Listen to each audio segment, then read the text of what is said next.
Hi and hello guys, welcome back to my channel. This is Arvind. இன்னைக்கான வீடியோவில் என்ன பார்க்க போகிறோம்னா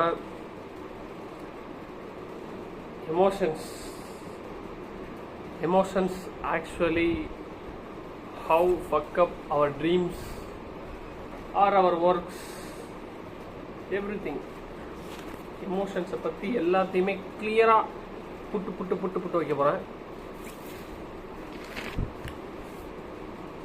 ஃபர்ஸ்ட் கொஞ்சம் யோசிச்சு பாருங்கள், எமோஷன்ஸ்னால் உங்களுக்கு உடனே தோணுது என்ன? அது ஒரு ஃபீல் அப்படின்னு இல்லை. எமோஷன்ஸ்ன்றது ஒரு ஸ்டேட் ஆஃப் மைண்டு. யோசிச்சு பாருங்களேன், நம்ம லைஃப்பில் வாழ்கிறதே இந்த எமோஷன்ஸில் தான். நேற்று நான் சேடாக ஃபீல் பண்ணியிருப்பேன், இன்னைக்கு ஜாலியாக ஃபீல் பண்ணுறேன், நாளைக்கு எப்படி ஃபீல் பண்ணணும். ஆனால் நம்ம லைஃப்பை லீட் பண்ணுறதே இந்த ஸ்டேட் ஆஃப் எமோஷன்ஸ் மூலிமா தான்.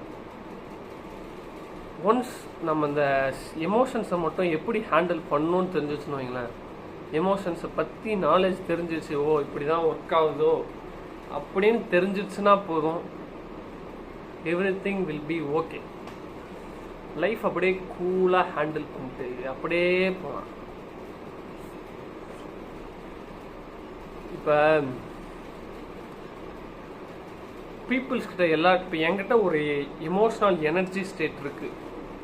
இப்போ என் ஃப்ரெண்ட்ஸ் சர்க்கிள் இருக்காங்கன்னா யாரும் என்னை ஆஸ் அ ஹியூமனாக பார்த்து ஓ அரவிந்த் நல்ல ஹியூமன்ரா அப்படின்னு பார்த்து யாருமே எனக்கு ஃப்ரெண்டாக ஆகலை.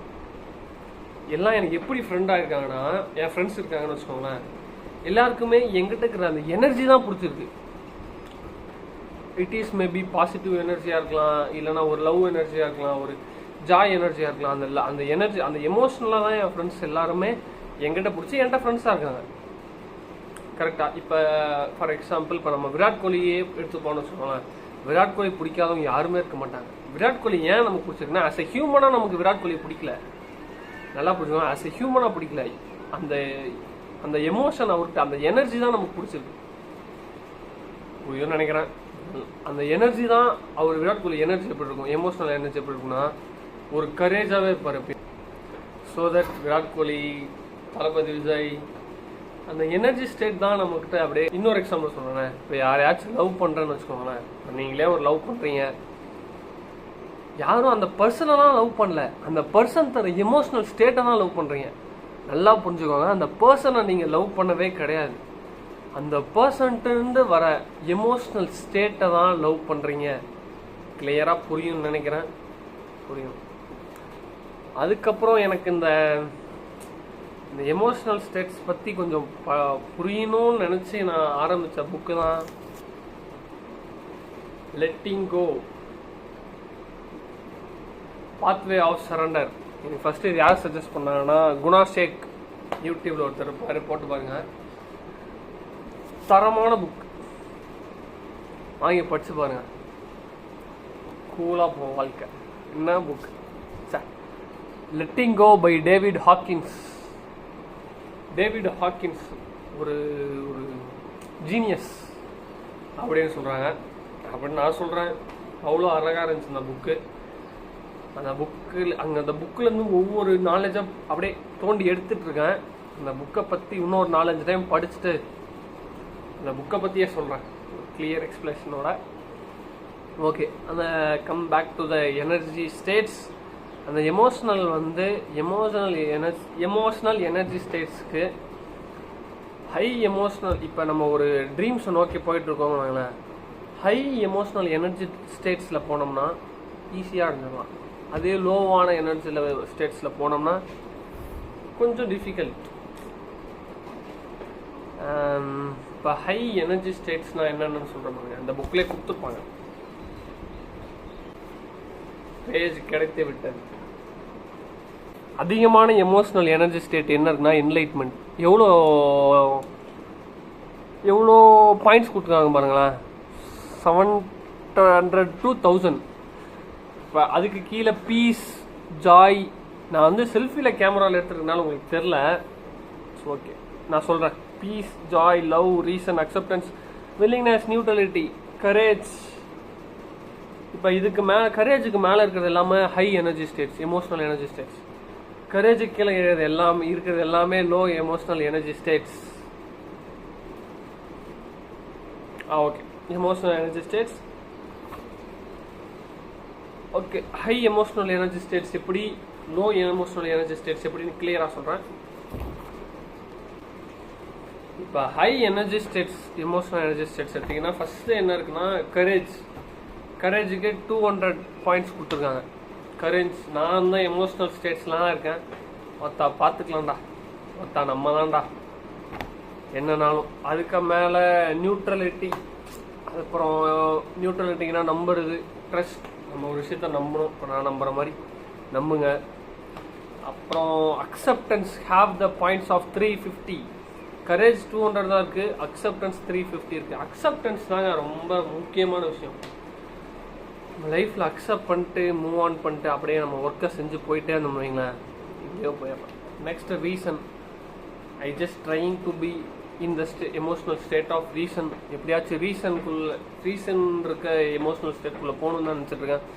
ஏன்னா இப்போ நம்ம ஒரு கோலை நோக்கி போகிறோன்னா ஒரு காரணம், அந்த பர்பஸ், அந்த ரீசன் மட்டும் தெரிஞ்சுக்கணும். ஏன் நம்ம போகணும், நம்மளை அசிங்கப்படுத்தியிருப்பாங்க, ஓகே இதனால் நம்ம போயே ஆகணும்னு ஒரு வெளியில் இருந்தோம்னா டெஃபினட்டாக போயிடலாம். ரீசன் 400 பாயிண்ட்ஸ் கொடுத்துருக்காங்க. லவ், எந்த வேலையை பண்ணாலும் லவ் பண்ணி கூலாக ஹேண்டில் பண்ணணும், லவ் பண்ணணும். 500 பாயிண்ட்ஸ் கொடுத்துருக்காங்க. Joy, peace, enlightenment. இப்போ ஒரு டாகு இப்போ கோழி எடுத்துக்கோங்களேன்.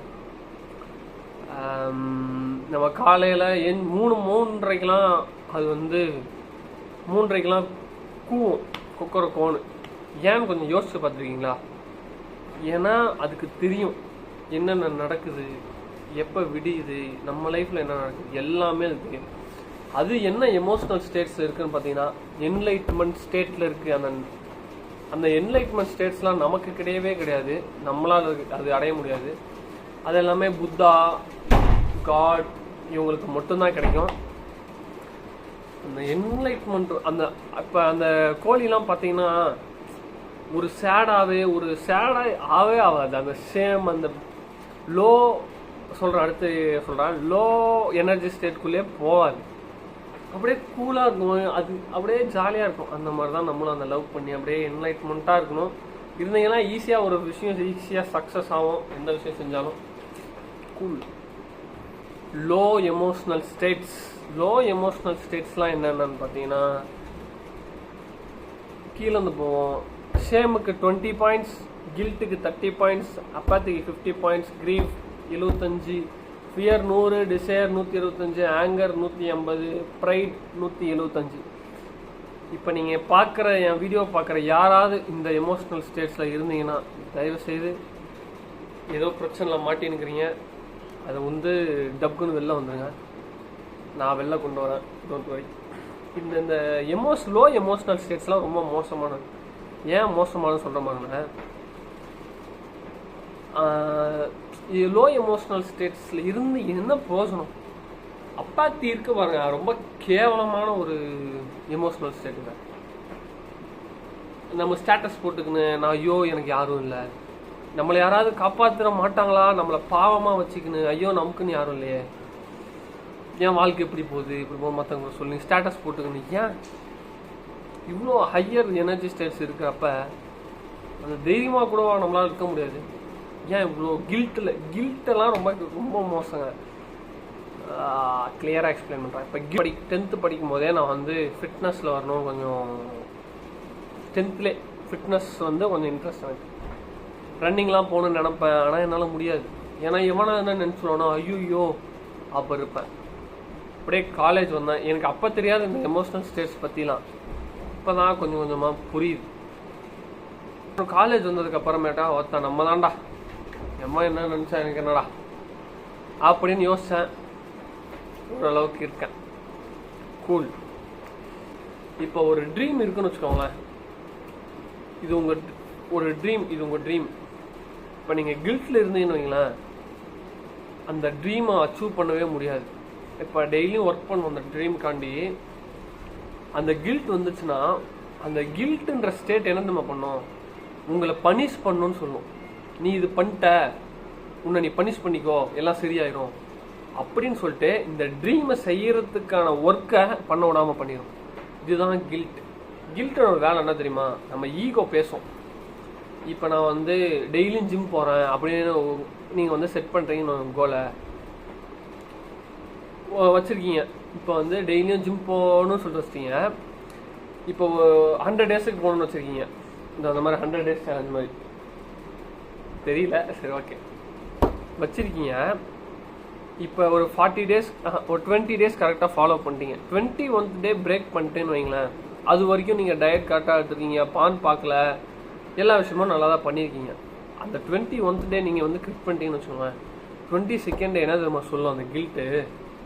நீ தான் ஒன்றுத்துக்கு லாக்கி இல்லையே, நீ தான் நேற்று விட்டையே, நீ தான் நேற்று பண்ணலையே, இன்றைக்கும் பண்ணாத அப்படின்னு சொல்லிட்டு அந்த ஒர்க்கை மட்டும் தடுக்காமல் அந்த டயட்டும் நீ தான் அதை பண்ணிட்டியே, அந்த டயட் எது ஃபாலோ பண்ணுற, இந்த டயட்டையும் விட்டுரு, பானும் பாரு அப்படின்னு சொல்லிட்டு அந்த செல்ஃப் பனிஷ்மெண்ட் பண்ணி பண்ணி பண்ணி ரொம்ப நம்மளோட செல்ஃப் எஸ்டீம்லோ ரொம்ப கம்மியாகி ரொம்ப மோசமான ஸ்டேஜுக்கு போயிடும். அந்த கில்ட்டை இல்லாமல் 21st டே விட்டு பரவாயில்ல ஓகே, அந்த கில்ட்டை லெட் கோ பண்ணிட்டு நான் 22nd டே பண்ண போகிறேன் போயின்னு இருந்தீங்கன்னா எந்த பிரச்சனையும் இல்லை. என் லைஃப் மாதிரி கூலாக போயிட்டு உங்கள் லைஃப். சரி ப்ரோ, இந்த எமோஷ்னல் ஸ்டேட் நான் வந்து கில்ட் எமோஷ்னல் ஸ்டேட்டில் இருக்கேன், அப்பாத்தி எமோஷ்னல் ஸ்டேட்டில் இருக்கேன், இப்போ எப்படி அதுலேருந்து வெளில வருது அப்படின்னா அதை தடுக்கலாம் முடியாது போட்டு. இதில் அழகாக அந்த புக்கில் ஒரு வார்த்தை யூஸ் பண்ணியிருப்பாங்க. இது வந்து ஒரு எக்ஸாம்பிளுக்கு இது வந்து ஒரு ரிவர்னு வச்சுக்கோங்களேன். ரிவர் இதில் இருக்க இதுதான் நீங்கள் யூ. இப்போ இங்கே மீன்,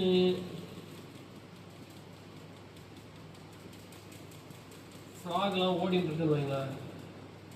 இதுதான் உங்கள் கோல். லோ எனர்ஜி ஸ்டேட்ஸ் எப்படி உங்களை என்ன பண்ணுதுன்னா, இப்போ நீங்கள் வந்து உங்கள் கோலை அச்சீவ் பண்ணுறதுக்கு வேலை செய்யணும். இதுவே நீங்கள் ஹை எனர்ஜி ஸ்டேட்ஸில் இருந்தீங்கன்னா ஈஸியாக செய்வீங்க. லோ எனர்ஜி ஸ்டேட்ஸில் இருந்தால் ஏன் செய்ய முடியாதுன்னா அப்பாத்தி, கில்ட்டு, சேம் இந்த எனர்ஜி ஸ்டேட்ஸ்லாம் இருந்தீங்கன்னா அது எனர்ஜி ஸ்டேட்ஸ் எல்லாத்துக்கும் வரதான். நீங்கள் போய் அந்த எனர்ஜி ஸ்டேட்டை பிடிச்சிக்கின்னு, அந்த ஃபிஷ் தான் அந்த எனர்ஜி ஸ்டேட் வச்சுக்கோங்க, அதையே பிடிச்சி தூங்கிக்கின்னு, இப்போ ஃபிஷ்ஷுக்கு தான் அப்பாத்தினா அதை போய் நோண்டிக்கின்னு, கில்ட்டு ஃப்ராக் அதை இந்த ஃப்ராக் தான் கில்ட்டுன்னு வச்சுக்கோங்க, அதை போய் பிடிச்சிக்கின்னு அதை தேடிக்கிட்டு இதை தேடிக்கிட்டு இந்த லோ எனர்ஜி ஸ்டேட்ஸ்லேயே இருந்தேன்னு வைங்களேன். இதெல்லாம் பண்ணிட்டு இருப்பீங்க. இந்த கோலுக்கான ஒர்க்கை செய்யாமல் அந்த மீனை பிடிக்கிறது, அந்த தவளையை பிடிக்கிறது, ஏன் இதெல்லாம் பண்ணிட்டு இருப்பீங்க. கிளியராக புரிஞ்சிருக்கும்னு நினைக்கிறேன். High energy states, low energy states, hang out அப்படின்னு சொல்லிருப்பாங்க. ஒன்றும் இல்லை, அதை பிடிச்சி தூங்கிக்கின்னு நம்ம ஓவர் திங்கிங்கே நம்ம மைண்டே ஆக்சுவலாக 30 நிமிஷம் இது 90 செகண்ட் தான் அதை வச்சுருக்கோம். நம்ம தான் அதை பிடிச்சி தூங்கிக்கணும். இப்போ கில்ட்டில் வந்தால் ஓகே, கில்ட்டில் இருக்கோன்னு ஃபஸ்ட் அக்செப்ட் பண்ணிட்டு அந்த ஸ்டேட் ஆஃப் மைண்ட்லேயே இருக்கிறது தான் தப்பு. இதெல்லாம் குணா ஷேக் பயங்கரமாக சொல்லிருப்பார். இந்த புக்கில் அழகாக ஒரு விஷயம் சொல்லியிருப்பாங்க. இன்னொரு quote, fear of life is really the fear of emotions. ஒன்றும் இல்லை, fear of life is really the fear of emotions அப்படின்னா ஒன்றும் இல்லை. இப்போ நீங்கள் வந்து வாழ்க்கையை பார்த்து பயப்படுறீங்க. இப்போ நான் college 3rd year final year படிக்கிறேன், அடுத்து என்ன பண்ண போகிறேன் அப்படின்னு தெரிலன்னு வைங்களேன். அதை பார்த்து பயப்பட்டீங்கன்னா நீங்கள் அதை பார்த்து பயப்படல, அதுலேருந்து இப்போ நீங்கள் அந்த இடத்துல போயிட்டு இப்போ வேலை இல்லாமல் ஆகிட்டீங்கன்னா அந்த வேலை இல்லாமல் இருக்கிற விஷயத்தை பார்த்து பயப்படல, அப்போ ஒரு எமோஷ்னல் ஸ்டேட்டை ஃபீல் பண்ணுவீங்க தெரியுமா? புரியும்னு நினைக்கிறேன். அப்போ அந்த எமோஷ்னல் ஸ்டேட்டை பார்த்து தான் பயப்படுறீங்க. அந்த எமோஷ்னல் ஸ்டேட்டை பார்த்து பயப்படாமல் இருந்தாவே நீங்கள் ஈஸியாக வேலைக்கு போயிடலாம். இப்போ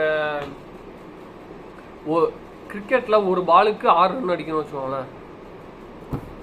இப்போ அவன் என்ன யோசிப்பான்? அவன் எதை பார்த்து பயப்படுவான்னா, ஐயோ நம்ம அடிக்கலன்னா தோத்துருமேன்னு யோசிக்க மாட்டான். டீம் யோத்துருமே, நான் அடிக்கலன்னா நான் ஒரு கெட்ட எமோஷ்னல் ஸ்டேட்டுக்குள்ளே போயிடுனே அப்படின்னு சொல்லிட்டு தான் யோசிப்பான், பயப்படுவான். அவன் அதை யூஸ் பண்ணிட்டு பார்த்துக்கலாம்டா அப்படின்னு சொல்லிட்டு யூஸ் பண்ணாமல் அப்படி சொல்லிட்டு கூலாக ஆடினானா ஜெயிக்க போகிறான். ஜெயிக்கிறனா ஓகே, அந்த எமோஷ்னல் ஸ்டேட்டை அக்செப்ட் பண்ணிப்பான், அவ்வளோதான் மேட்டர்.